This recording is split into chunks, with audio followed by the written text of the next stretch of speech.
Pam, you think I should begin? Yeah. Uh, Okay. All right. Good afternoon, everybody. I am Bonnie Hagan, co-chair of the Westchester Jewish Council Greening Committee, along with my new co-chair, Robin Rosenberg.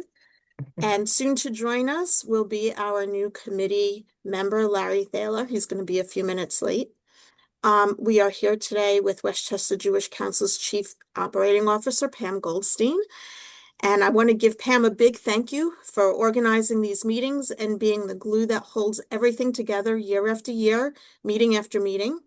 I also want to acknowledge that Pam is being honored by the Westchester Jewish Council at the upcoming 50th anniversary gala for the incredible work she has done over the past 12 years to strengthen the wider Westchester Jewish community. Congratulations, Pam. It is a well-deserved honor. We are you are also, too kind. no, it's all true. It's all true. So, um, we are also here today with our speakers, David Abreu and David Ansel of Save the Sound, who will teach us about the water quality and restoration work they do, particularly in Westchester County. Robin will tell you more about them in a little bit. And of course, we are here today with all of you. Thank you for being here today on your lunch hours to learn about strengthening our greening efforts for our organizations and ourselves personally. Before I turn the floor over to Robin, who will tell you a little bit about herself, the plans we have for the Greening Committee this year, and today's speakers will go around and do our brief introductions. Please say your name and the organization you are representing.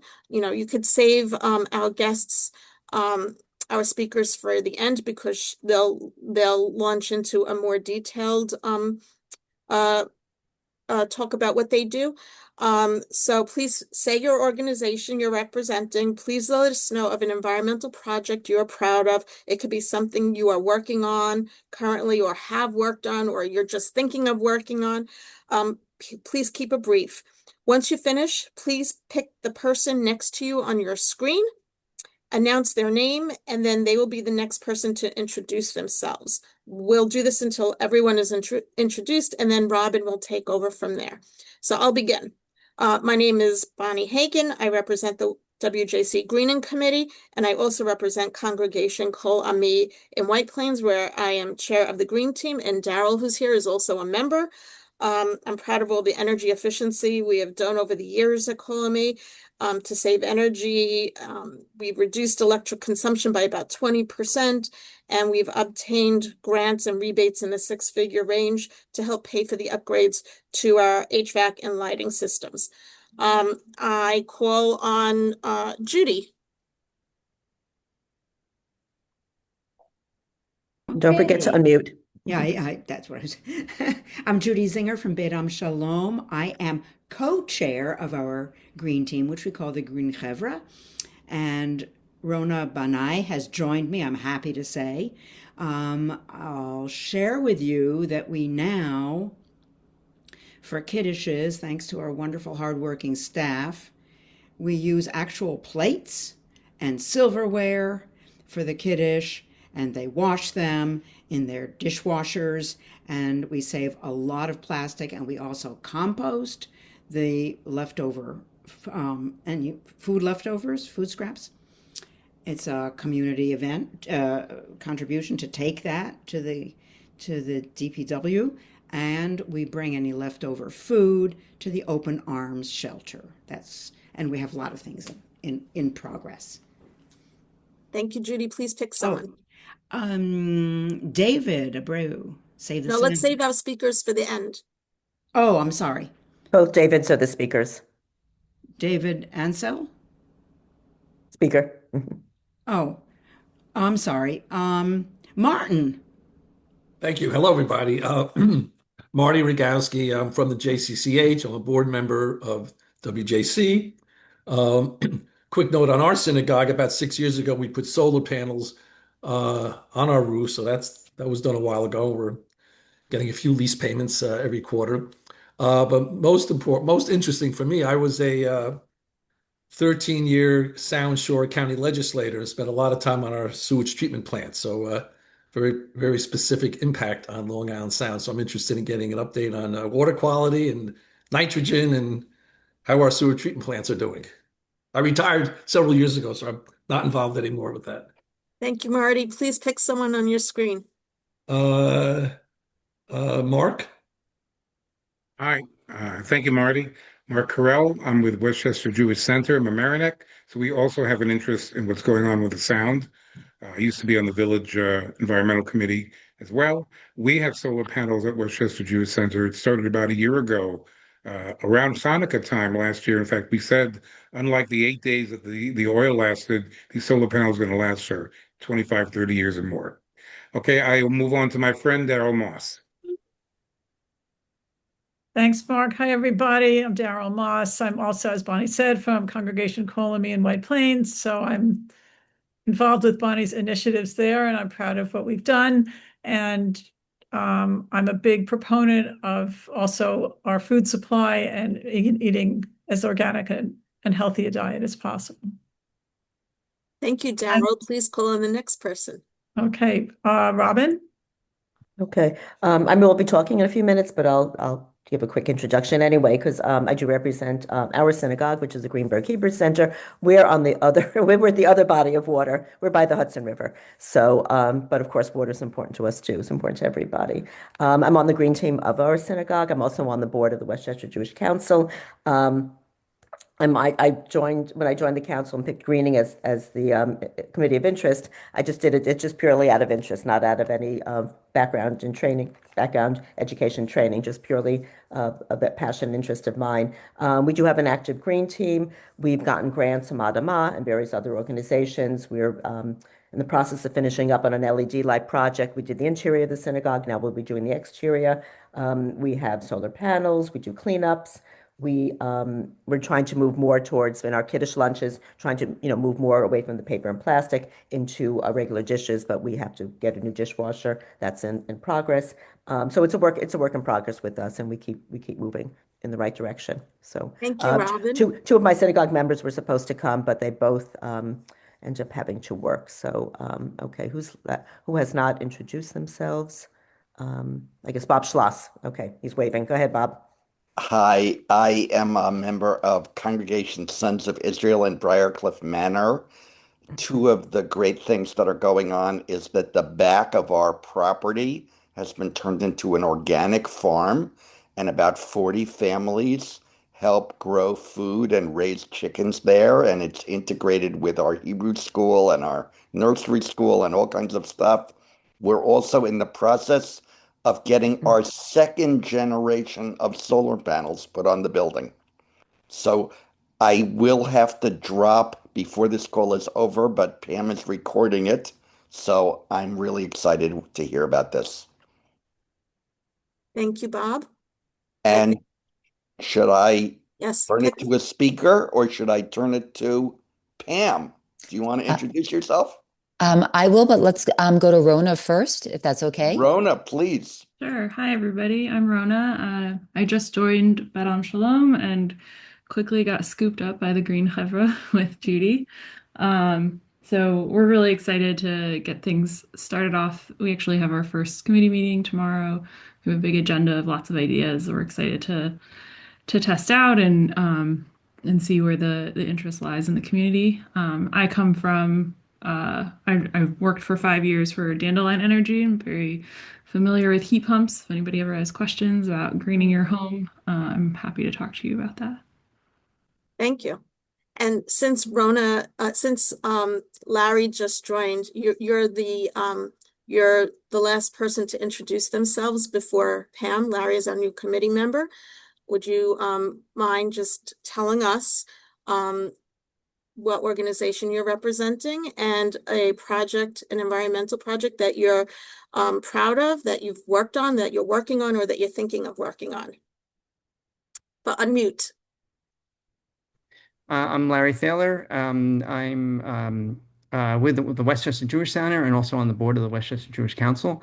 Mark, I don't know if you mentioned the solar project. You did. So then I will talk about composting. So WJC instituted perhaps, I want to say, maybe 6, 7 years ago, a composting program where we started ensuring that all kiddish materials were compostable, including the plastic cups and the forks and the plates, and we've been doing that pretty successfully. I can't say we're perfect on that. We could certainly be better, but we're doing pretty well on that.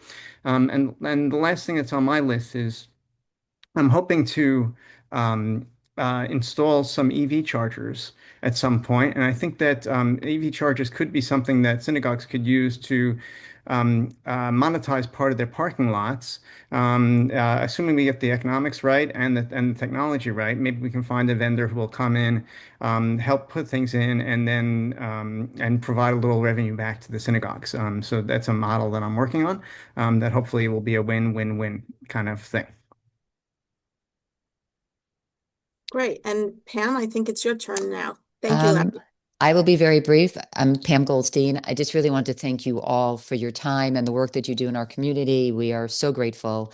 And we are very grateful to Robin and Bonnie and Larry for helping lead this work for the council. We could not do it without all of you. So thank you really, thank you so much. And very thrilled to be hearing from David and David today. And thank you for joining us. Thank you, Pam. And now we turn the floor over to Robin. Okay. Thank you, Pam. Thank you, Bonnie. Thank you, Larry. Thank you, everybody. And of course, we look forward to celebrating with Pam in January. So it's great. Okay, I gave my background already. Just very quickly for the roundtable, our goal is to have 4 programs during the year, this being the first one. The next one will be February, possibly February 4th, April 16th. And then we're looking to possibly around June 4th for maybe some type of outdoor field trip, some type of hands-on field trip. So we'll get to everything as we get closer. If anybody ever knows of people that would be interesting to help speak, organizations that might be of interest to us, any ideas, we're all open, for ideas and possibilities. So just let us know.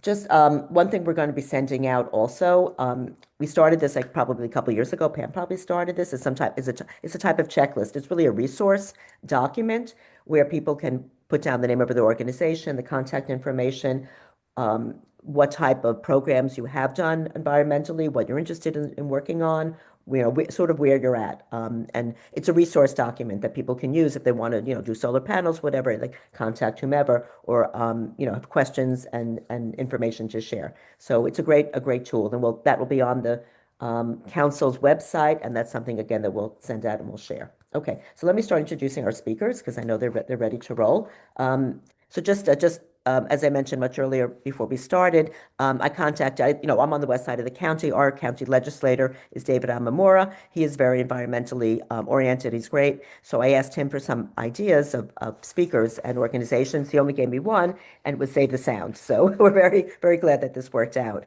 And then after that, we happened to get 914 magazine at home, and they had a whole section all about various nonprofits in Westchester, and I saw a lovely 2-pager about Save the Sound, and I was just so impressed to read all about it and hear about its successes. It was started in 1972, and as one of the Davids will tell us, they've grown substantially. They're just, really, really quite an amazing organization. All the work that they've done and their mission to protect the water and land of our area and the Long Island Sound in particular. Our 2 speakers today will be so it's a lot of Davids, by the way. From David Amamura, we have David Ansel, who's a speaker, and David Abreu, who's a speaker. David Ansel, his background is in law. He practiced as a lawyer in private practice for about 30 years. He always had an interest in environmental law, protection, and policy. And he's the vice president of Save the Sound Center for Water Protection. He oversees the regional nonprofits Healthy Waters program. He'll probably talk more about that. I'm actually not going to read this. It's quite extensive, but he leads the organization's policy and advocacy work, in Albany and New York City, all different levels. So he has, from his law background, he has a good handle on that. He grew up in Connecticut, so he's always been near the Sound. He went undergrad to BU, and he received his law degree from the University of Wisconsin Law School. He was the senior articles editor of the Environmental Law Journal, and he had a clerkship in the Environmental Civil Enforcement Division of the Massachusetts Attorney General's office. So this has obviously been in his blood and been in his life. He has also served a member of the subcommittee for environmental law of the New York City Bar Association, and he's held board and trustee positions at leading environmental nonprofits, including Riverkeeper, the Waterkeeper Alliance, and the Westchester Land Trust. So that's about David Ansel, David number one. David number two, is David Abreu. He is the clean water advocacy specialist at Save the Sound.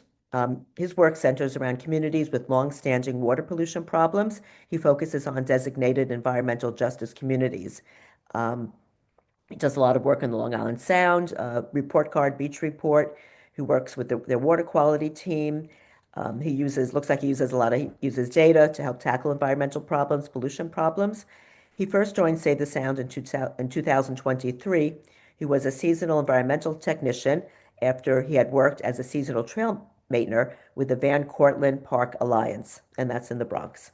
He's from the Bronx, and he's experienced firsthand the environmental injustices that have impacted so many communities around New York City. He holds a degree in computer science and cybersecurity from Iona. With having that, he wanted to pivot into a career in environmental science to help push for solutions and strategies that will prepare communities like his to deal with the effects of climate change. And he's very excited. I've spoken with him, very enthusiastic. They both are. Out of the office, he enjoys volunteering with local organizations and all different types of hobbies. So he's a busy guy. Okay, so let me turn this over to David. Which David? David Ansel? David Ansel. Sorry, Yes. Ansel. Okay, thank you. Thank you so All much. right. Well, thank you very much to you, Robin, for helping coordinate and set this up, and to all your leadership, Pam, and all your leadership, and to everyone on the call for your interest in hearing more about Save the Sound and the work that we're doing on the Sound and in the county specifically. Sounds like you've all got real interest and, hearing about the solar and the EVs and composting and all those things, which all are important and all do matter when we're talking about trying to create a safe, healthy public environment. So, David, do you want to pop up the slides and we'll get going? We'll try to move pretty quickly. We'll try to do like 25 minutes so that there's some time at the end for Q&A. So we'll be mindful of the clock, but if Robin or anybody else wants to give us a signal when I have a clock here, but I'll try to be mindful. So a little bit about Save the Sound itself. The organization is actually a combination of a few different organizations, but basically traces its history back 50 years in a Connecticut organization. We have a New York office, which is right here in Westchester, in Larchmont on the Boston Post Road. And we would encourage you all to come visit us. We have a water quality lab there, and we give tours, and it's really fascinating to see how the water sampling turns into data and how the team puts all that together. So we're going to talk a little bit about sound, the challenges we're facing, and our approach to science and data, and why we use science and data to advocate to protect clean water and to make sure that the community and the politicians here and in Albany understand what the needs are to continue to fight for clean water. So David, do you want to go to the next slide? I always like to remind people, why do we do this work? What is it about the Long Island Sound that necessitates the work that we do, and why is it so important? So first of all, in New York alone, we have millions of people who live and work on the Long Island Sound. Second of all, it's an ecological treasure. It's home to over 170 known marine animals. And we also have mammals returning to the Sound. We have seals. This summer we had multiple pods of dolphins coming back through all the way into Westchester County and New York City waters, which is a really positive sign. It's also obviously a hugely important area for recreation, boating, fishing, swimming, and more. And People don't often realize, but it's also a huge economic engine for the state of New York. It generates billions of dollars in terms of jobs and tax revenue and commercial revenue for the state of New York. And we know that clean water turns into more value, that if the water's cleaner, more people can use and enjoy the water, and there's more fishing and can be more commercial fishing, et cetera. So for all those reasons and more, it's an extremely valuable asset for the state, and that's why we do the work that we do. David, you want to go next? The biggest challenges that we are facing in the Sound continue to be wastewater pollution. So I'm looking forward to hearing from Mark at Q&A. We can talk about that. Wastewater pollution, stormwater pollution. Stormwater pollution is maybe less obvious, but with impervious surfaces, parking lots and roads and sidewalks and rooftops, when it rains, all the pollution that's on the ground goes in the Sound. It either goes into tributaries or directly into the Sound or into our stormwater drains. And that can continue to have all kinds of different pollution, not just pathogens like and bacteria, which is wastewater pollution and nitrogen, but also all kinds of contaminants like PFAS and plastic and car parts and oil and gas and rubber and all kinds of things. And then the third major challenge, and stormwater pollution, obviously also a big topic when you live in a place like Westchester, is fertilizer, which we all use a lot of fertilizer residentially, and we also have all these golf courses, and it's great to have green space, but there's definitely a lot of fertilizer in Westchester County that's getting into our waterways and adding to our pollution problem. And the third one I always like to identify is climate change, because we know that the rain events that we've been having are becoming more severe. More rain is falling in shorter amounts of time. And when that happens, it overwhelms our wastewater treatment facilities because there's too much fluid in the system. And so partially treated, and in the case of like New York City, untreated sewage has to be released out into the water in the Sound. And it overwhelms our impervious surfaces, so you get more stormwater pollution and flooding, of course. And and it actually also, we're seeing a rise in the temperature in the water in the Long Island Sound. And when water is warmer, it can hold less oxygen. I am not a scientist. I'm a corporate lawyer by training, but I've learned from the team that that reduction in oxygen in the water means that it's a less healthy, safe ecological system, harder for marine animals to survive. And that's been a huge challenge, over the years of too much nitrogen and not enough oxygen, although we have made progress over the last 35 years. I talked a little bit about other challenges. PFAS is a forever chemical, which we know we're finding out more and more and more is in our drinking water, it's in our wastewater, it's in our food. It's unfortunately becoming something we're learning is ubiquitous. That's something we work on. Plastic pollution. And as you were mentioning on David's bio, environmental injustice, when we do our work, we are always sensitive to and recognize that disadvantaged communities tend to bear a bigger brunt of the burden. People who have to live next to wastewater treatment facilities or next to incinerators or next to landfills are often the folks who are dealing with some of the unpleasant aspects of how we manage our environment. Next one, David.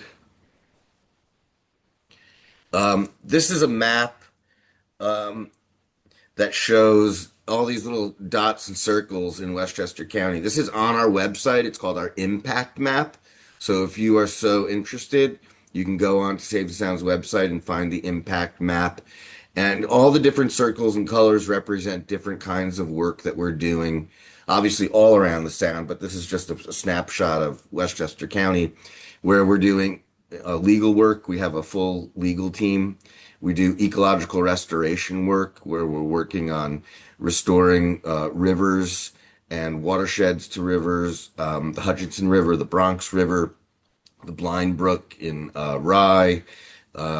And we're also doing water monitoring in various places, advocacy work. So if you click on these icons on our website, it'll give you a brief description of all the different kinds of work that we're doing. We're going to talk about some of that now, but I just wanted to mention that there's no way in 25 minutes we can share all the work that we are doing in the county, but that's certainly a good tool if you're interested in learning more. And this is just a picture of us actually doing work here in Westchester. There's David Abreu on the left doing water monitoring. The picture on top is a rain garden. We help communities with rain gardens. We've done some in Rye and other places, which helps absorb stormwater runoff, green infrastructure. On the top right is our lab here in Larchmont. Again, we encourage you to come see it. It's really, for an organization of our size, it's really an impressive asset to have that. And the data is actually, we're now certified by the state of New York that we can submit our data and the state can rely on our data, which is really impressive. Just bragging. On the bottom left is a boat, part of our Soundkeeper program, which I get to, but this boat is docked here in Mamaroneck on Harbor Island, and that boat does pollution patrols, and pollution response in Westchester County and the western part of the Sound. So, David, you can keep going. Thanks. So that was just a brief introduction, kind of high-level overview of what we're doing and what we're doing here in Westchester. David is going to talk now about really our water quality specific work, our two major reports that we put out on data, our beach report, which is about human health and safety and is it safe to swim, and then our report card, which talks about what's going on in our open waters and bays and harbors. So David, I'll turn it over to you for a bit. Cool. Thank you, David. Hi everyone. Great to be with you all today. And we'll just jump right into it where we just left off. And as David mentioned, these reports are really our way of turning science to data into action. And the beach report is the first report that we'll talk about, and it's really focused on how healthy are the waters for human contact, right? The beach report grades all of the beaches, public and private, throughout the entire Long Island Sound region. And so what happens, local health departments go out and they sample on a weekly basis throughout the swimming season, and they upload that data to an EPA database. So what we go and do is pull that data from that database. We submit it through our grading criteria and we publish these reports so folks, like all of you, can be able to understand what water quality conditions are like at our beaches. So this is our latest one, our 2025 report. And if I can just click through to show you a page from the report. This is all these little icons correspond to different beaches, of course, throughout the Long Island Sound. This is Westchester specifically. The numbers on the icons just correspond to the beach's number in the report. But what's really important is the colors. And this is the quickest and easiest way for you to understand kind of the grade that beach has received. So accompanying this page, we also have this 3-year grade page on the report as well. If I can just quickly highlight the QR code that's right next to this page. This is our website, Sound Health Explorer. It's an interactive website where you can go and see a whole map of the Long Island Sound. And you could zoom in and you can click into specific beaches or specific bays and harbors or the open water. And you can really see all of the data that we have for years past. And yeah, it's easily accessible and easily, usable for everyone. So yeah, you get an idea of kind of how we grade these beaches. We look at things like the frequency of dry weather and wet weather, and also the magnitude of failures or passes during those events. Um, if I can, I'm sorry, just give me one quick second. I'm so sorry.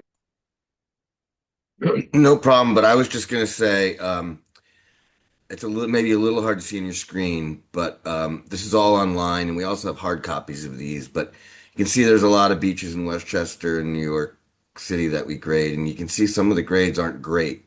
So, there's definitely work to be done in Westchester County in terms of improving our beach grades. And that's wastewater, like I was saying, wastewater pollution, stormwater pollution, that's getting into our communities, and it sometimes is also based on like the shape of the land where the beach is, or how close the beach might be to a huge parking lot or a tributary that's full of pathogens. It could even sometimes be, a bunch of geese near the beach that's washing into the water. There's a lot of reasons. Each beach kind of has its own story, but on a high level, some of the worst beaches in our report, unfortunately, are here in Rye and certainly New York City. Anyway, David, I'll turn it back to you. Yes, I'm back. Sorry about that. Someone was at my door. So yes, that's all exactly the types of things that we report about in this beach report. Similar to the beach report, we also release a Long Island Sound report card. And I'll hand it back over to Dave in just a second. But if I can just kind of give us the quick overview on the report card. So if we consider the beach report as grading beaches for human contact, this report card really grades the Long Island Sound for ecological health, right? How healthy is the sound for the wildlife and the plants that make the sound their home?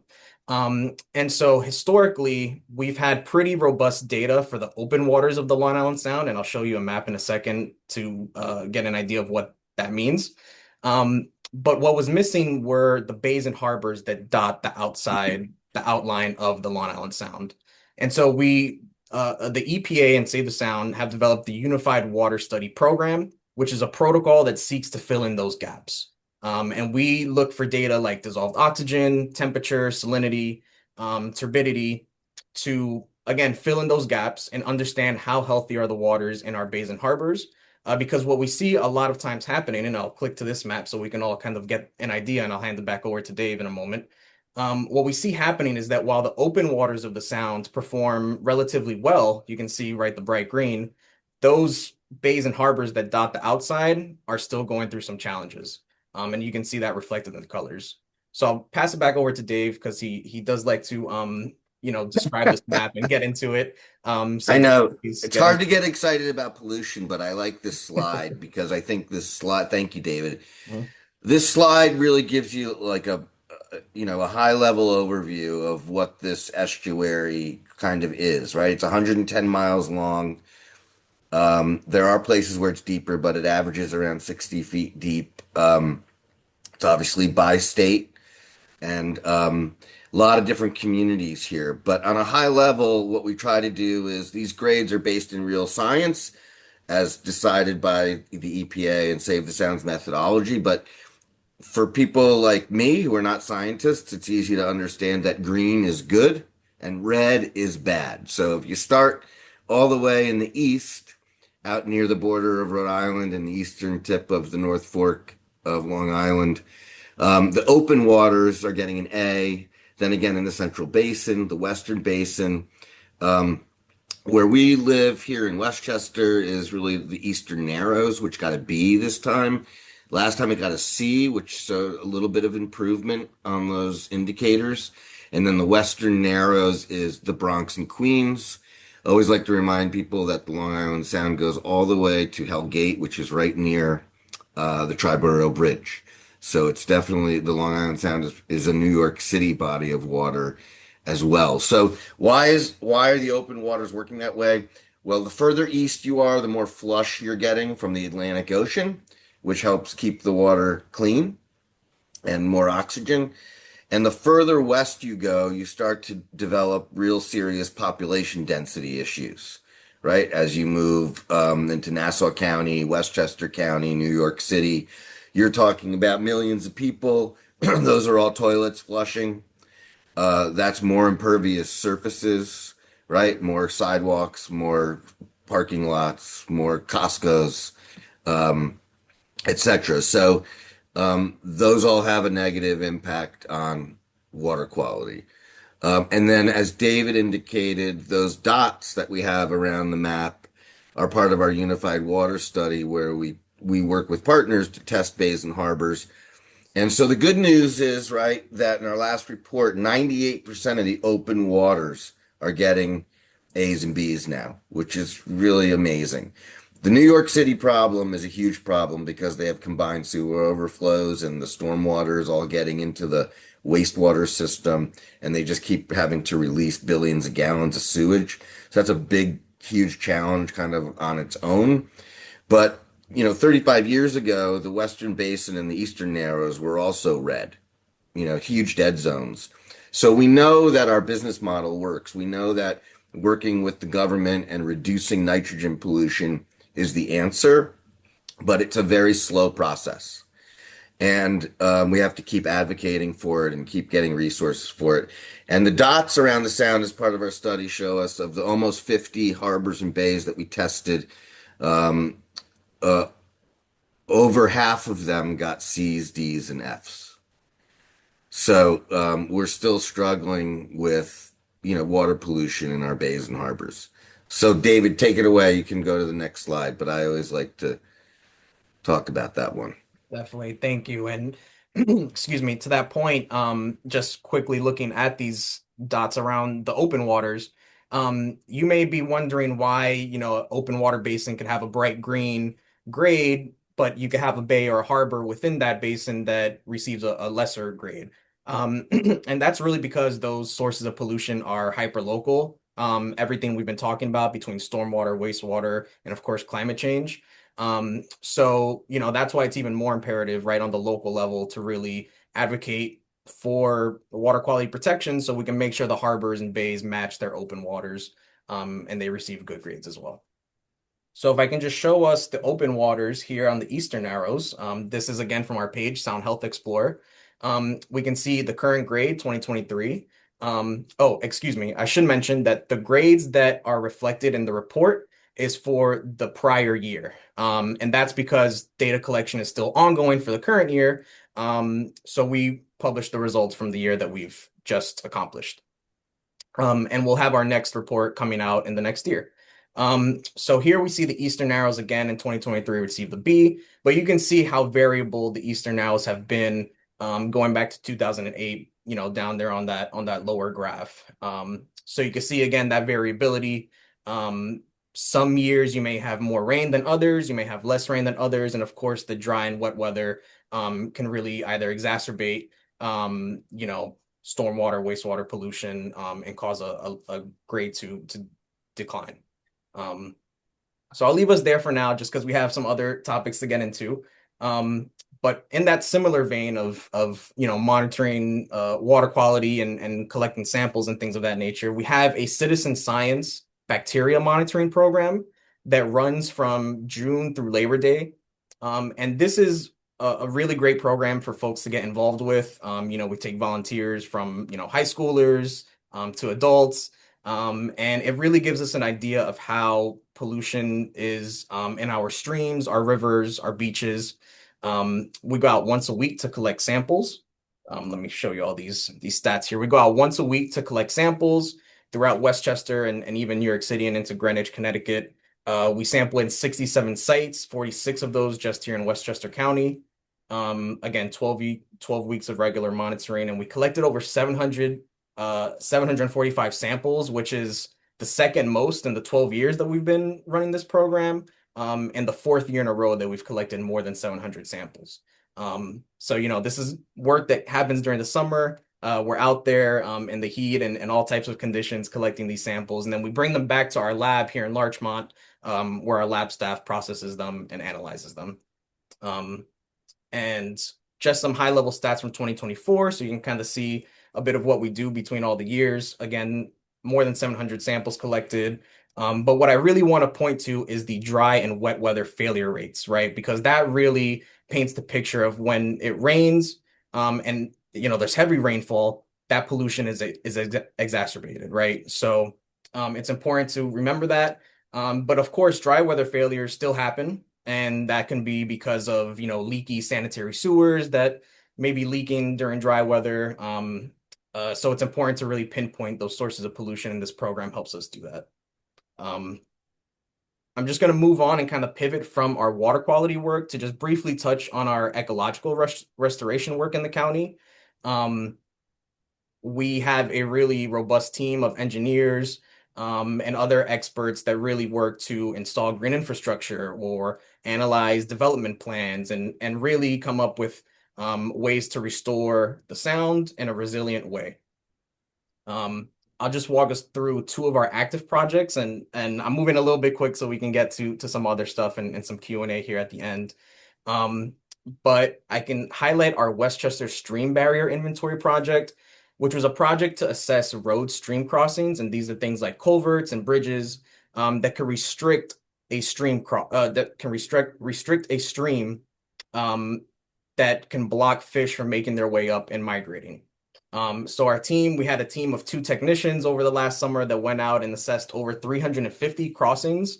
So a massive undertaking by them. And they even identified, more than 25, I believe 27 crossings that the New York State hadn't identified because they were low hazard. So again, this is just an example of the type of work that we do in the county, on the ground, boots on the ground work, many times boots in the river work as well. And It's also so it has multiple purposes, right? I mean, doing green infrastructure is good for water quality. It's also good to try to reduce flooding. The Stream Barrier Inventory Project, Westchester County partnered with us because obviously it's good for the ecology to have the animals going back into their natural habitats and then back into the ocean.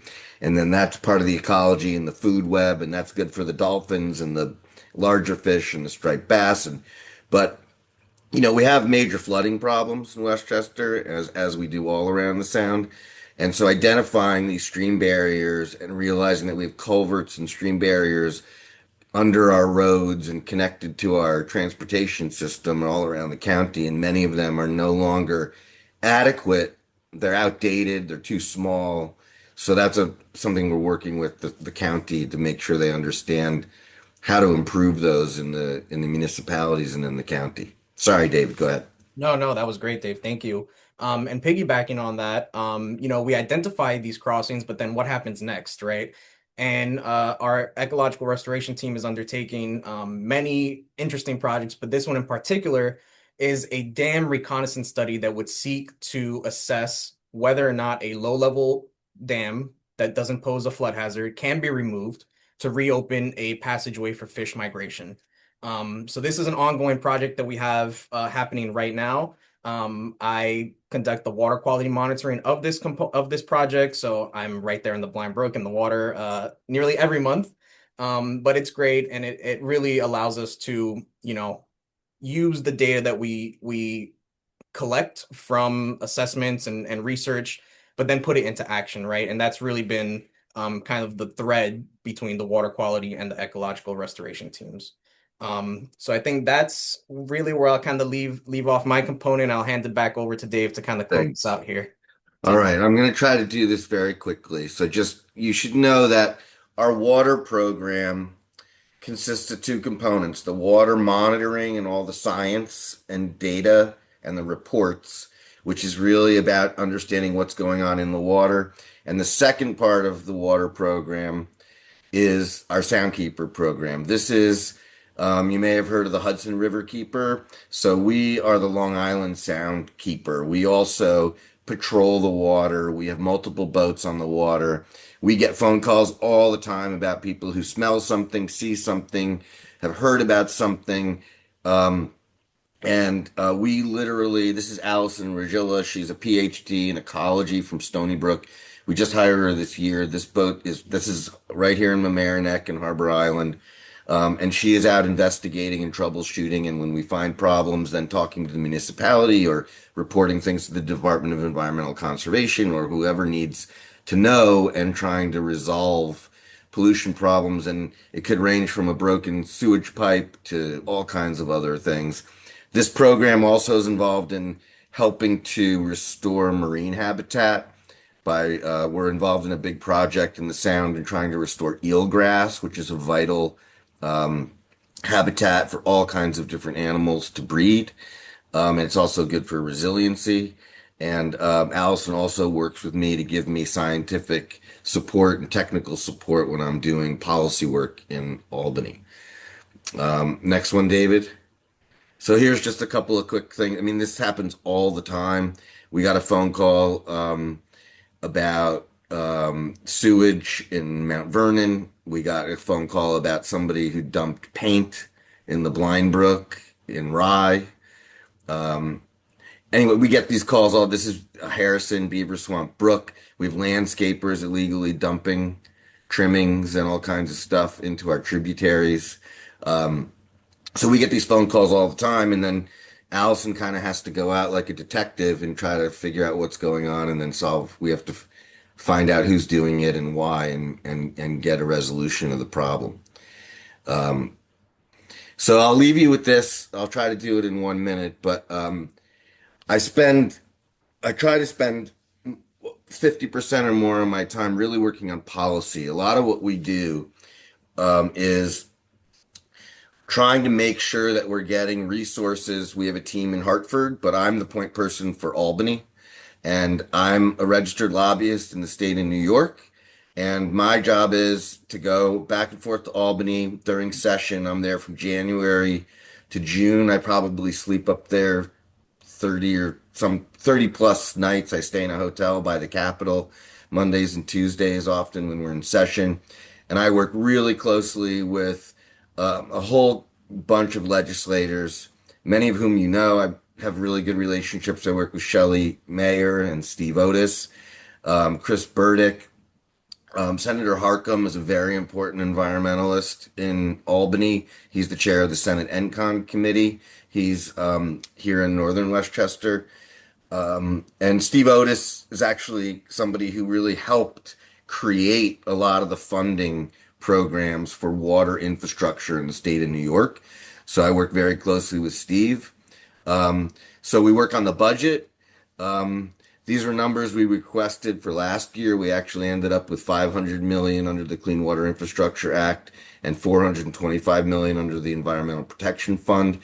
These are statewide programs that municipalities and NGOs can apply for grants to do stormwater management or sewer plant upgrades and fixing lines. Excuse me, I'm fighting a cold. So these funds are really important, and the magnitude of the problem is really many billions and billions of dollars. Like there's some very high estimates to really address the water infrastructure needs in the state of New York, but these annual programs are critical. And the big fight we're going to be in next year is with the cuts coming from the federal government that are going to affect our overall budget as it relates to healthcare and so many other things. How are we going to protect these monies to make sure that we're continuing to make sure we're not getting too much sewage and nitrogen pollution into our communities, and that we're doing the infrastructure that we need? I attended a press conference Monday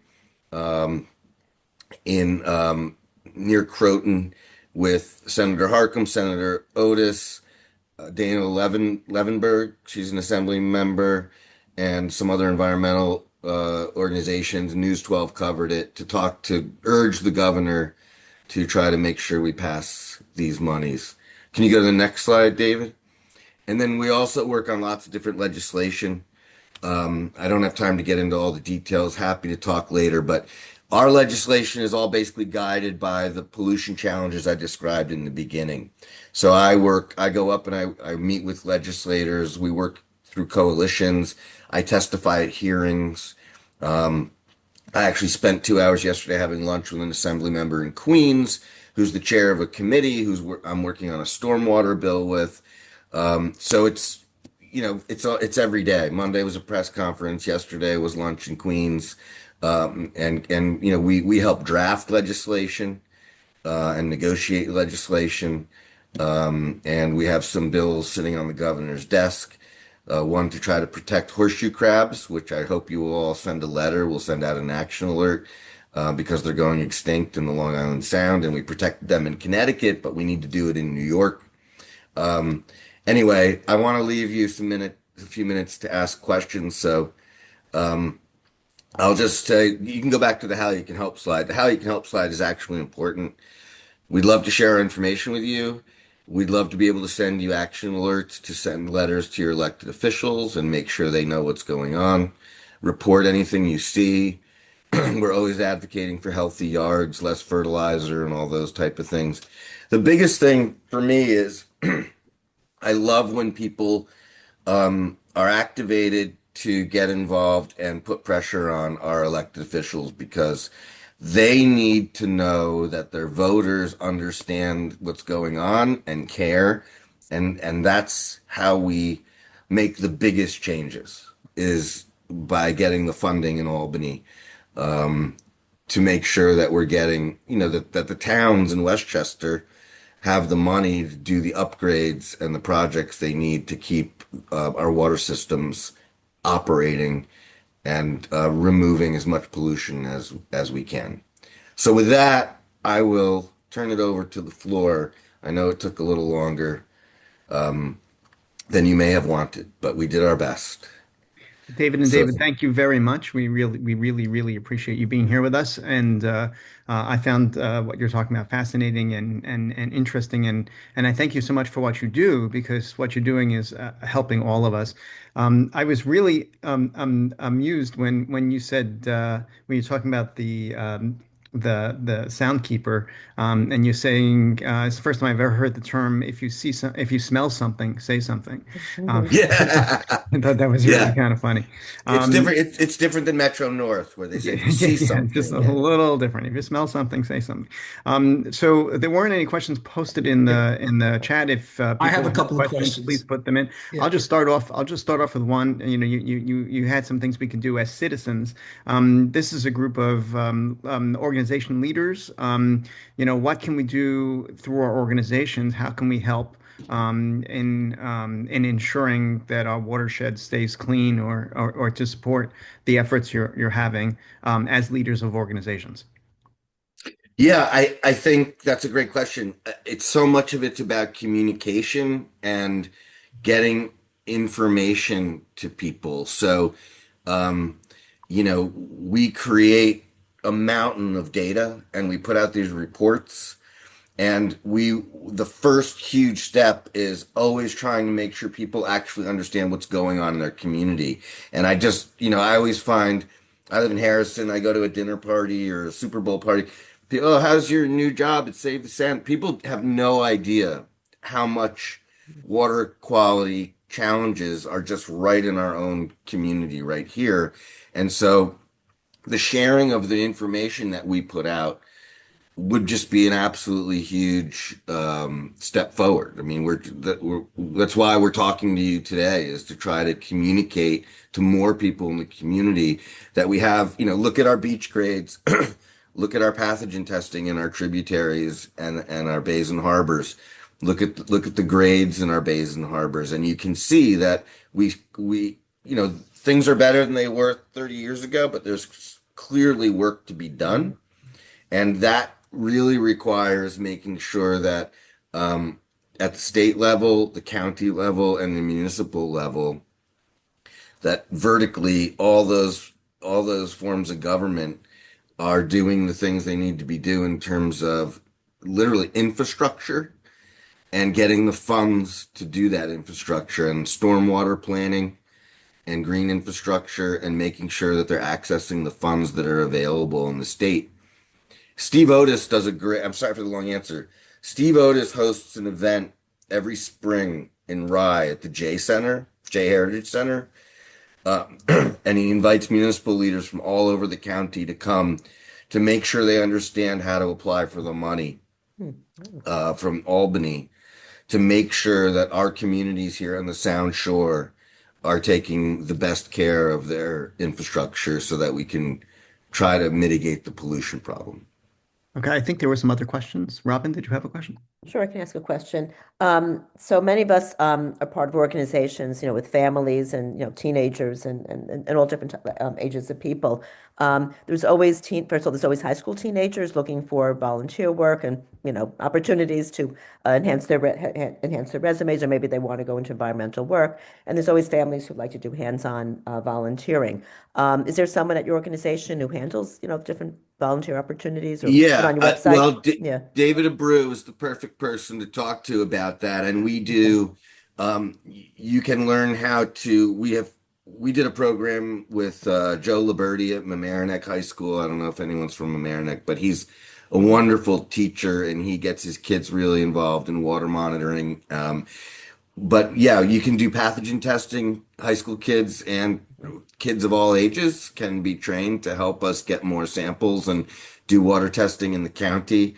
Um, and there's sometimes our actual formal internship opportunities. Okay. And David, what else? Oh, and we we have a very long history of doing a lot of beach cleanups and river cleanups. And we're trying in Connecticut and the Bronx, we're trying to expand that work in Westchester. And that's really important work because it actually cleans up messes and we can, it's thousands and thousands of pounds of garbage, but it also gets people engaged and they start to learn and understand more about what's going on. So I would say David Abreu is the point person for anybody who wants to get engaged that way. And I'm just about to put in my email in the chat. So if anyone's interested, for volunteer, if they know anyone that would like to volunteer, intern, or things like that, can reach out to me. Thank you. I think Judy had a question. Perfect. Yeah, I do. Thank you. That was a wonderful presentation. It really Thank you. covered the whole thing It's a lot. from the fecal matter to the legislative stuff. I'm very involved with PRIA, the Beyond Plastics, pushing the Sure. packaging, recycling, and infrastructure and Reduction and Recycling Infrastructure Act. Yeah, it's a hard one to remember. Yeah. I know. Flows trippingly off the tongue. But it's a really great piece of legislation. It's passed the Senate 2 years running. And Carl Hasty in the Assembly is where the hang up is because he doesn't seem to want to bring it to the floor. Do you have any angles in getting it to him? He seems to want to say, well, it's people of color should be involved, and they're not. But of course, they really are, and the pollution hits them, as you pointed out. And the money angle is that if there's less packaging pollution, the municipalities pay less to get rid of it. So, Yeah, so I appreciate the question. It was the number one most lobbied bill in Albany last year. I was very involved with Judith Ankett Beyond Plastics and very involved in working with Senator Pete Harckham, who it's his bill, and Deborah Glick, who's the NCON chair, who's actually retiring. I'm hoping maybe Steve Otis will get that job. In any event, there was a little bit of a public skirmish at the end of session. I was there late that night when we couldn't get it to the floor, and we were all kind of pounding on Hasty's door and saying, why not? Carl Hasty won't put a bill up for vote unless he thinks he's got the numbers to approve it. And we thought, Deborah Glick, myself, and the other advocates, we were under the impression we had enough votes. And then Carl wouldn't put it on the floor. And so Judith Ank did a press release the next morning. She's Beyond Plastics and kind of punched him in the nose and said, you should be leading. And he wrote back and said, I'm the best vote counter in New York, and I know I didn't have the vote. So apparently what was going on behind the scenes, I've come to learn, is that the lobbyists, the industry lobbyists like Coke and Pepsi and the unions, were very successful at spooking the caucus. And the caucus is like Black and Brown and Puerto Rican. They're very powerful caucus, but they got spooked about affordability. They were being told by the lobbyists that the costs of goods was going to go up, and that and certain baby formula at the bodega in their community was going to be unavailable. So they kind of did like a scare campaign, and it spooked a lot of folks in those communities. So we're, going back at it this session. I think we have to work more closely with the caucus to explain to them that they're not being told the truth, and we have to figure out how to be kind of fight the narrative with the opposition. But we have a bunch of environmental, organizations kind of fighting, multi-billion-dollar organizations. So it's a challenge to win the narrative when you're fighting against people who have so many resources. But I think we'll get there. Something will happen. I think Pete's looking at possibly renegotiating some pieces of the bill. So I have a call with Senator Harckham next week to find out what that means. Two quick questions, if I might. This is Marty Rogowski, and I saw the beach report. It appeared that the numbers for 2024, if I was reading right, were in many cases significantly worse than 2022. I was wondering if there's any specific reason why things are Yeah. getting worse, not better. Well, if I say this wrong, David Abreu can correct me. But my understanding from the science team is that there's a trend because of climate change of more severe wet weather events, even though we've been having droughts at the same time. The wet weather events are well documented in the state by scientists, and the during that period of time, we had more significant wet weather.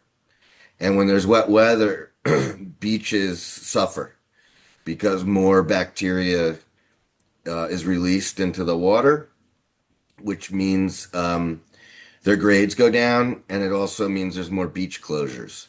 So what we saw during this 2-year period was more wet weather, and and we saw actually of the 200 beaches in the report, we lost a whole bunch of A's.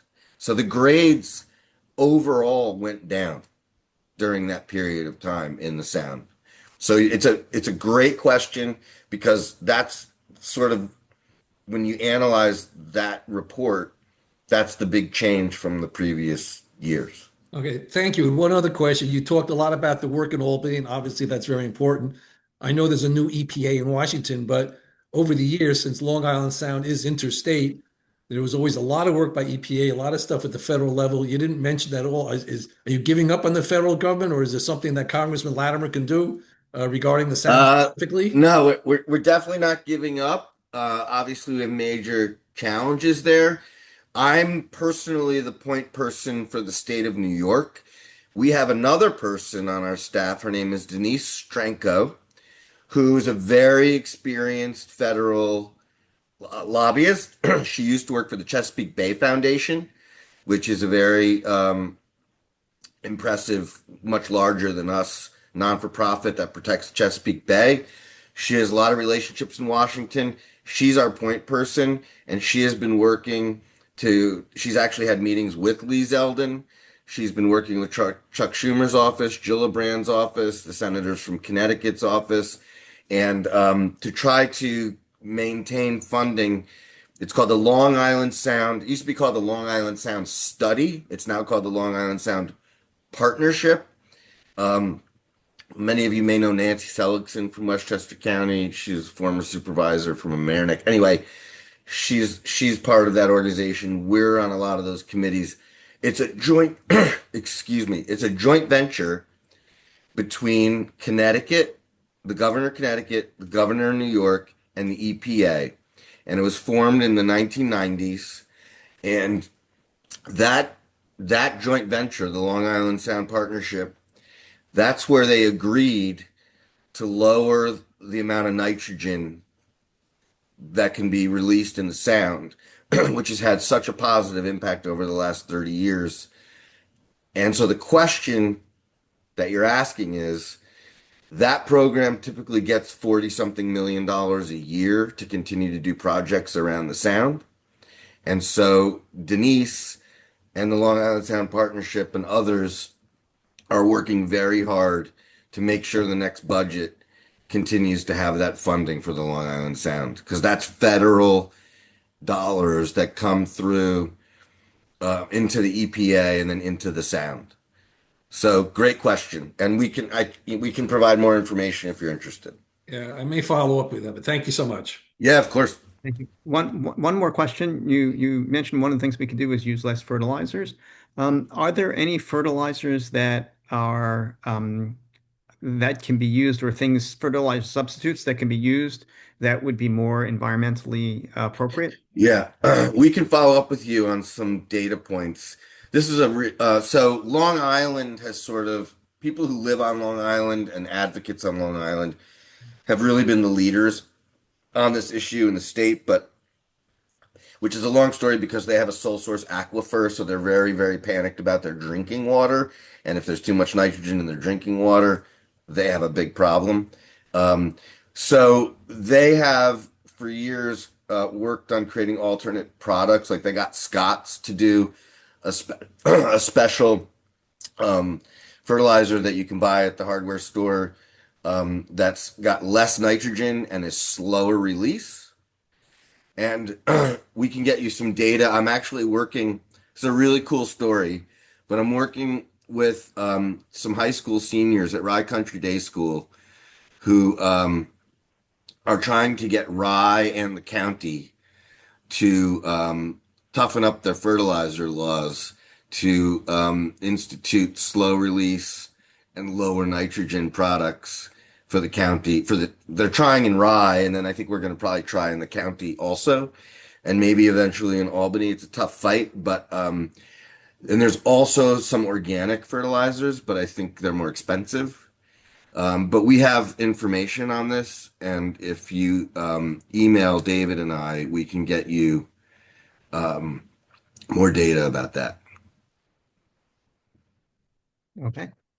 Doesn't, I mean, I've read also like this simply mulch leaves. If you leave the leaves and mulch them, that also helps fertilize, right? Am I correct? You know, at least for, Yeah, you're for supposed to, households. Yeah, for households. everybody in, Yeah. like, I'm looking out my window in Harrison right now, Mm. and, we have these huge piles of leaves at the end of the street, and then we pay our town to come scoop them up and take them somewhere else. But if people just left them on their lawn, that'd probably be the healthiest thing to do. Absolutely. Absolutely. We have our gardener actually just mulch them right in. It's, Oh, that's I great. mean, less money, it's time, and it's, free fertilizer. So it's good. Thank you. Um, I think we have to wrap up soon, but we, thank you all. Any more questions before we finish up? So, I mean, this was just amazing. I'm sure David and David, thank you both. You both could go on forever, I'm sure, with all these different projects and programs. And your organization is quite extensive and has done so much good work. And I hope continue to do more. And we just we wish you the best of luck with all the government situations now. I'm sure very very challenging, and there's a lot to do. Well, thank you. And I just want to say again, how appreciative we are of your interest. And, we are a resource in the community. If you have questions about water pollution, fertilizer, legislation, we're involved a little bit in the New York State Energy Plan. I gave comments this year. Um, anyway, we're a resource. We'd love to partner with you. We'd love to, if you have the other groups you're affiliated with, if they'd ever like to hear from us or you want to get information from us, sign up for our newsletters, etc. But we're always here, and we're happy to take your phone call. Great.